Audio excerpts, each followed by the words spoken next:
অনেক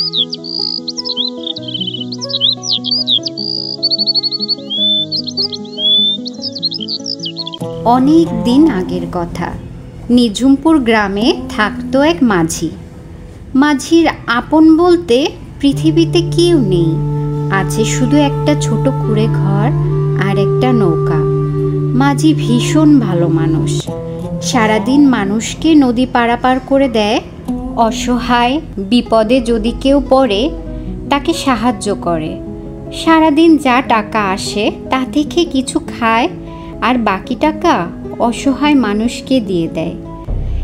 একদিন মাঝি সন্ধেবেলায় ঘরে ফিরছিল।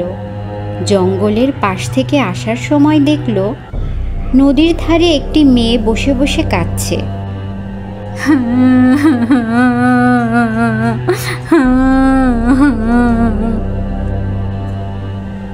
এই মেয়ে, তুমি কাঁদছো কেন?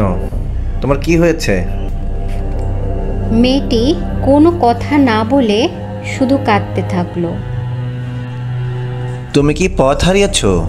আমি কি তোমাকে তোমার ঘরে পৌঁছাতে সাহায্য করতে পারি?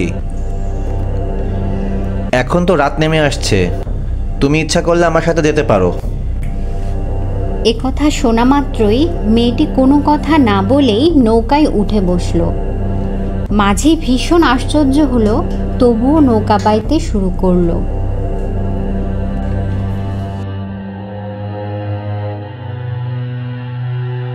তোমার বাড়ি কোথায়? কোথায় যাবে তুমি? বলো, তোমার ঠিকানা কোথায়? না বললে আমি তোমাকে কিভাবে পৌঁছে দিব? আমি আমার বাড়ি ঘর রাস্তাঘাটের ঠিকানা ভুলে গেছি। আমাকে দয়া করে কিছুদিন আপনার বাড়িতে আশ্রয় দিন।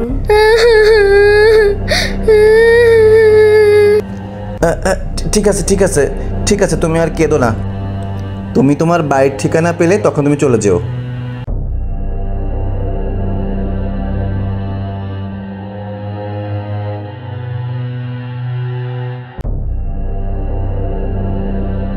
মাঝি নিজের ঘরের সামনে নৌকা ভিড়াতেই মেয়েটি সাথে সাথে নৌকা থেকে নেমে সোজা মাঝির ঘরের ভেতর চলে গেল।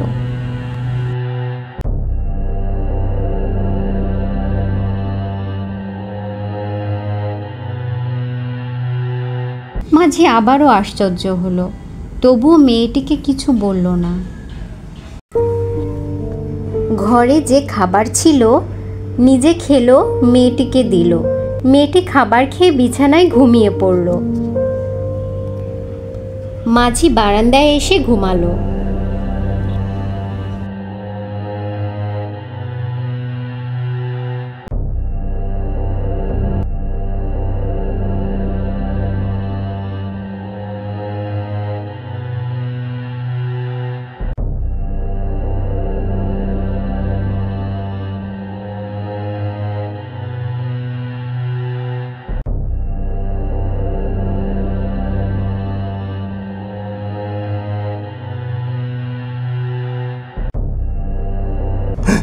কি ব্যাপার, কি হয়েছে? তুমি এখানে কেন? না, কিছু হয়নি। যাও ঘরে যাও, ঘরে যেয়ে শুয়ে পড়ো। ভোর হলে আমার আবার নৌকা নিয়ে বের হতে হবে।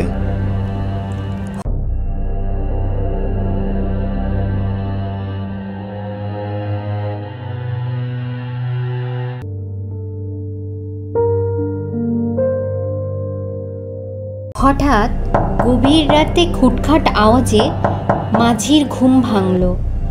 মাঝি ঘরে এসে মেয়েটিকে জিজ্ঞাসা করলো, কিসের এত খুটখাট আওয়াজ হচ্ছিল? কি হয়েছে? কোনো সমস্যা হয়েছে কি? আমার অনেক ক্ষুধা লেগেছে, তাই খাবার খুঁজছিলাম, কিছুই তো পাচ্ছি না। শোনো মেয়ে, আমি মাঝি মানুষ, আমার ঘরে তেমন খাবার থাকে না, খুব অল্প খাবার রান্না করা হয়। এখন আর কোনো খাবার নেই, তুমি এখন ঘুমিয়ে পড়ো। সকাল হোক, আমি আবার খাবার আনবো, তখন খাবে। মেয়েটি আর কোনো কথা না বলে আবার শুয়ে পড়ল। পরদিন ভোর হতেই মাঝি ঘুম থেকে উঠে দেখে মেয়েটি ঘরে নেই।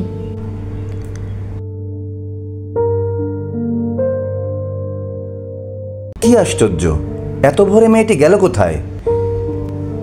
এত ভোরে একা একা কোথায় গেল? যাই হোক, আমি আমার কাজে যাই। মাঝি নৌকা নিয়ে বের হয়ে পড়ে। সন্ধ্যায় ঘরে ফেরার সময় দেখে মেয়েটি ঠিক সেই জায়গায় বসে আছে। আজ সকালে এত বড় তুমি কোথায় গিয়েছিলে? আবার এখানেই বা এখন কিভাবে এলে? মেয়েটি কোনো প্রশ্নের উত্তর না দিয়ে আবার নৌকায় উঠে বসে। তুমি আমার প্রশ্নের উত্তর না দিলে তোমাকে আমি আর সাথে নিয়ে যেতে পারবো না।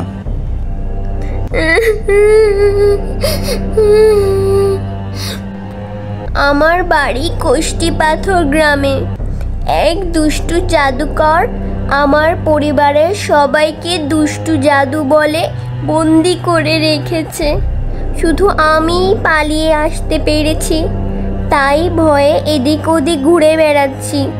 তুমি আমাকে তোমার সাথে নিয়ে চলো, তা না হলে দুষ্টু জাদুকর আমাকেও বন্দি করে রাখবে।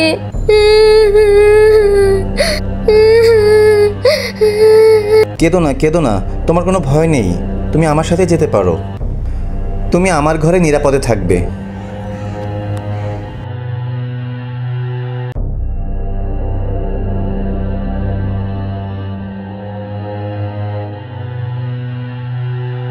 সেদিন রাতেও একই ঘটনা ঘটল।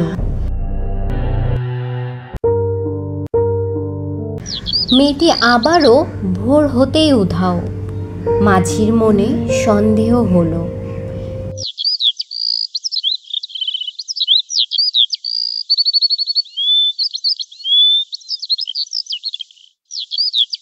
সে তার এক পরিচিত দরবেশ বাবার কাছে গেল, সব কিছু খুলে বলল। আচ্ছা, সবই তো শুনলাম। চলো, আমার গুরুর কাছে চলো।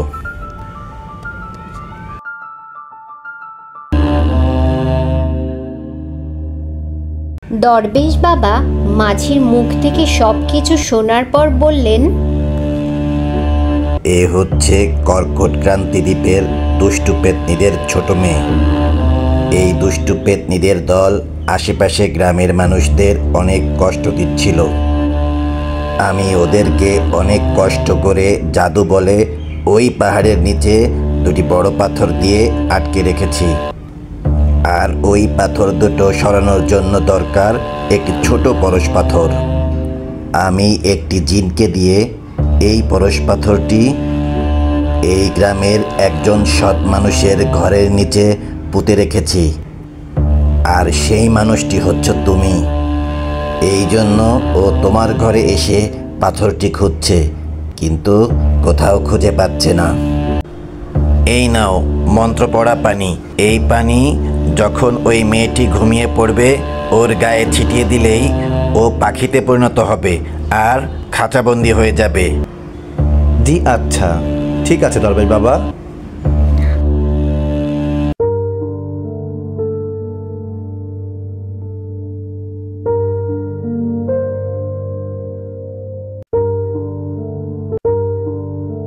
এই দেখ, এই মন্ত্র পড়া পানি এক্ষুনি তোর গায়ে ছিটিয়ে দেব, আর তুই এক্ষুনি পাখি হয়ে খাঁচায় বন্দি হয়ে যাবি। আমাকে মন্ত্র পড়া পানি ছিটিয়ে দিও না, আমি ওদের কেউ নই। আমাকে দিয়ে পরশ পাথরটি নেওয়ার জন্য ওদের ছোট মেয়ে আমার বাবা মাকে বন্দি করে রেখেছে। আমি সুন্দর ছড়ি রাজ্যের রাজকন্যা। পরশ পাথরটি না দিতে পারলে ও আমার বাবা মাকে মেরে ফেলবে। আমি এখন কি করব? আমাকে পরশ পাথরটি দিয়ে দাও, আমাকে সাহায্য করো। আমার বাবা মাকে ছাড়াতে সাহায্য করো, আমি যে নিরুপায়। ঠিক আছে, ঠিক আছে, তুমি কেঁদো না। তোমাকেও বাঁচাতে হবে, আবার ওই পেতনিদের ছোট মেয়েটিকেও আটকাতে হবে। তা না হলে ওরা আবার মানুষদের অনিষ্ট করে বেড়াবে। আমার মাথায় একটা বুদ্ধি আছে, শোনো।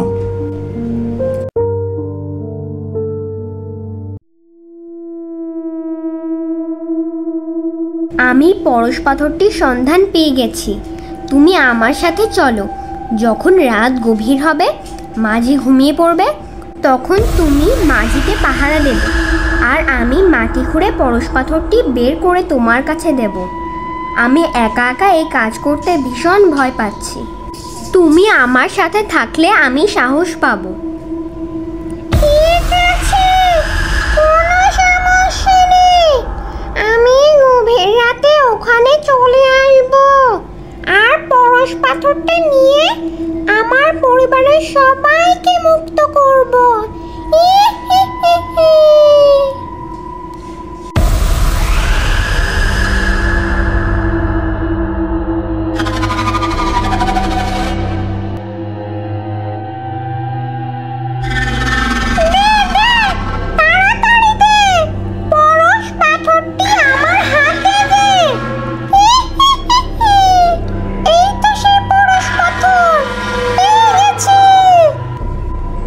দাঁড়া, নিয়ে যাচ্ছি তোকে পরশ পাথর। তোরা মানুষের অনেক ক্ষতি করেছিস, আর না। আমাকে ছেড়ে দাও, ক্ষমা করে দাও। আমি এখান থেকে চলে যাব। লাগবে না আমার পরশ পাথর। আমাকে ছেড়ে দাও।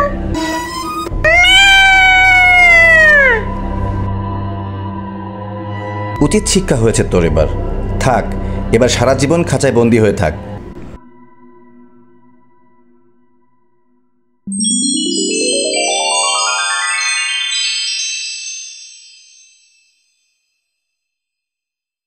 বাবা, মা, মাঝি ভীষণ ভালো মানুষ। তোমাদের মত থাকলে আমি তাকে বিয়ে করতে চাই। তুমি আমাদের জীবন বাঁচিয়েছো। আমাদের রাজকন্যাকে বাঁচিয়েছো। তোমার মত থাকলে আমাদের একমাত্র রাজকন্যাকে তোমার হাতে তুলে দিতে চাই। জি, মানে আমার কেন আমার থাকবে? আমি ওই বিয়েতে রাজি। এরপর ধুমধাম করে তাদের বিয়ের অনুষ্ঠান হলো। রাজকন্যা মাঝি সুখে শান্তিতে দিন কাটালো। গল্পটি ভালো লাগলে আমার চ্যানেলটি সাবস্ক্রাইব করো, লাইক, কমেন্ট এবং শেয়ার করতে ভুলবে না।